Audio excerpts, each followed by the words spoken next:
Today I want to talk to you just a little bit about seasonality and the best times to visit our national parks. Let's go.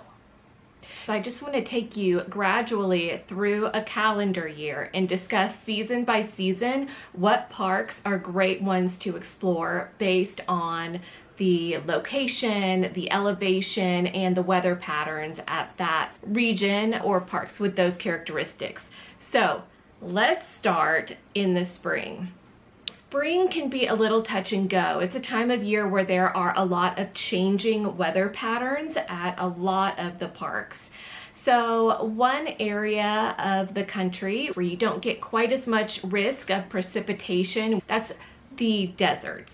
So in the spring, it is a great time of year to focus on your desert parks. Now, there are a couple things that you want to keep in mind, and that is primarily related to the elevation of these different parks, right? And what time in the spring? Are we talking about March or are we talking about May? Because you can have very different experiences at the same park based on if you're going in March versus May. So we here in Texas, we have an early March spring break. So we'll often look at the desert parks. What parks can we look at? The safest ones to look at for an early spring break are going to be like Big Bend in Texas because the elevation is still not quite as high as some of the other mountainous regions. So Big Bend is a great one to go to in the spring, especially early spring before it gets hot. Big Bend can get actually quite warm later in the spring. By the time that May comes around, you need to make sure that you have a lot of water, that you're prepared to sweat a lot, and that you are going to have access to a shower, to be honest. The other great parks for an early spring, let's look at White Sands. White Sands National Park is fantastic. It's a lot of fun for kids as well. They can run out a lot of energy and it doesn't require a lot of thought or structure time because what do people usually do at White Sands?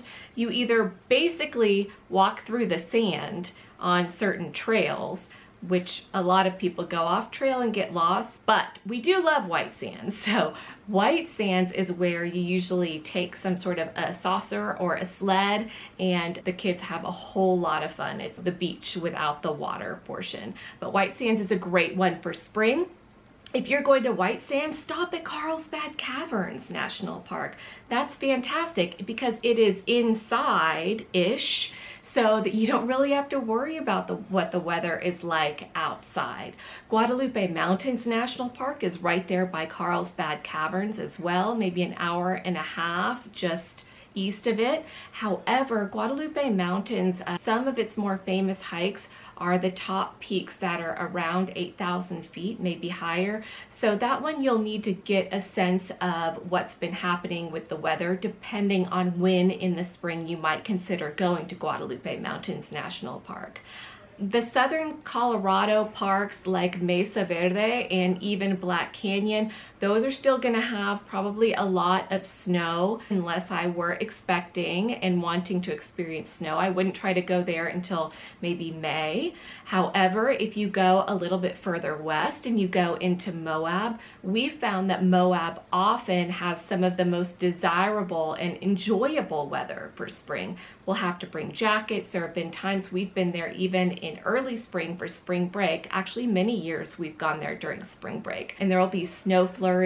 At night it will dip down around the freezing mark, but because of those huge temperature swings that happen in the desert, in the days it'll warm up so beautifully and we'll have a wonderful time. So it's great to have the cool night and the warm days that you get in Moab. You'll get a similar experience out in Capitol Reef. Bryce Canyon is a high elevation. That's going to have a lot of snow, so I would wait until very late spring for Bryce Canyon for sure. Zion is a great park to go to and enjoy in the spring, early or late. It does start warming up quite a bit. The thing about Zion is it does have some areas of high elevation that will be closed. They will be under snow or under ice in the very early spring.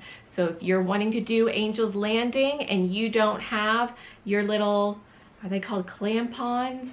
The the little claw deals you stick on your hiking shoes. If you don't have those, I don't know that Angel's Landing is going to be a great thing to rely on for early spring. You're going to have to check your weather for that. But generally, if you want to go and enjoy Zion, as long as your heart's not set on some of the high elevation opportunities, you could absolutely enjoy it during spring. Now, Zion does get very busy. It is one of our busiest parks, so you want to be mindful of that as well, because it is a big spring break destination, maybe one of the most famous. The other parks in the region that I'll draw your attention to are Death Valley. Death Valley will start to get very warm in the late spring, but here in the very early spring, Death Valley is a fantastic destination. I would choose to go to Death Valley in winter to early spring. I think those would be the best times of year in terms of comfort in the weather and the temperature. So Death Valley is fantastic for early spring. Later in the spring, it depends on your comfort level. The other two things I want to point out about Death Valley in the spring is, number one, it's high season for the pupfish. The pupfish are a very famous endangered species that they have in Death Valley, and they can be very beautiful, like a bright electric blue. We've been to Death Valley several times and I've still never seen the pupfish. So hopefully next year, because I'm committed to getting back to Death Valley again next year. I have a slight obsession building with that park, strangely enough. The other great thing about Death Valley in the spring is if you are staying inside of the park, which I highly recommend in that park, the Furnace Creek area of the park actually has a couple different pools, and I believe they're both spring-fed pools. If not, maybe just at the Oasis. That one is a spring-fed pool. But there are a couple of pools that the kiddos and you can get access to and really enjoy during spring break.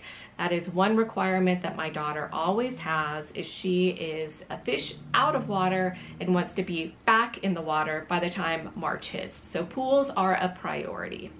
The other one just down the road from Death Valley, Joshua Tree National Park. My kids love Joshua Tree National Park. They have a lot of great memories of all of the bouldering and the climbing opportunities there at the park. They have so much fun there. So Joshua Tree, again, that might be an early spring opportunity. In fact, I'm filming this at the beginning of March, and I just saw on Twitter, I think yesterday, that they actually have a lot of snow there, and I think it's been even closed maybe due to weather for a couple of days. But it'll warm up very quickly, and Joshua Tree is a great one that is pretty reliable in terms of comfort level for the spring. The next one, some people talk about Grand Canyon. Grand Canyon, you have to know a little bit about. The northern unit is up over 8,000 feet in elevation. Facilities services don't return to that section of the park until May 15th. So if you're going to stop by the Grand Canyon, you want to be at the southern rim, certainly during spring break, especially in that early spring season. So the southern rim can be fantastic. It is still at a high elevation. There may be a little bit of snow. When we've been, even when we hiked the Grand Canyon a couple years ago in April, it actually snowed on us then. So it will be chilly. I would anticipate that at Grand Canyon. If you want to go south, you can go to Petrified Forest National Park. This is a great time to stop at Petrified Forest National Park. I think it's right off I-40. And near Hallsbrook, I think it is. And then if you want to go down all the way down to Tucson, Saguaro National Park could be a great one in early spring. That one will heat up very quickly in the later spring. So if you're looking for comfortable temperatures, I would stick to very early spring there. The other great parks to visit would be Hot Springs National Park. That one can be nice. It'll be cool. There may be a little bit of snow or ice you may need to be aware of in early spring, but Hot Springs is a great park for spring. Mammoth Cave National Park in Kentucky, the southern part of Kentucky. We've been there in the spring and had a great time. It was very comfortable. And then Smoky Mountains National Park can be great for spring. Smoky Mountains is another wild card, and it depends what part of spring you're actually going. Are you going in late spring? Then you'll get the benefit of maybe some beautiful wildflower and some real warm temperatures. In early spring, when Texans have spring break and when we tend to go, it is a crapshoot, really, because it can still be getting down into the freezing area, and the weather is so quickly changing, and there is a lot of precipitation in that park. So it's a bit of a wild card for early spring. We're supposed to test that next week. We'll see how that shakes out for us. I'm a little nervous, to be honest with you, but we'll give you a full report. The other ones that you could consider for spring break would be Congaree National Park in South Carolina. And then you could consider your Florida national parks for spring break. Remember, the later you go in spring, especially in Florida, the warmer and warmer it's going to be. So it just depends on the temperatures. But in terms of general weather patterns, Florida can be fantastic down there at that southern tip where our 3 national parks are. You may get some of that wild and crazy spring break that Florida's known for with the college kiddos. I don't know, we haven't chanced that with kids, but Florida is a great place for early spring for sure. So those are my tips on the national parks for spring break. Now, what I do want you to remember is that most of our national parks are open year round, and they may be open and available for you to actually go and enjoy during the spring. If your family loves a cold spring break, if you love the snow, if you want to even ski, we have national parks where that is available to you. So consider what you want to do. If you're looking for warmth, look at the parks that I discussed earlier. If you are looking to ski, look at Grand Teton National Park. That one is beautiful and a lot of fun and great skiing in the spring. Other than that, we will circle back on another video and we'll talk about summer, fall, and winter national parks and priorities, how to best enjoy the parks. Thanks for visiting with me today. Have fun.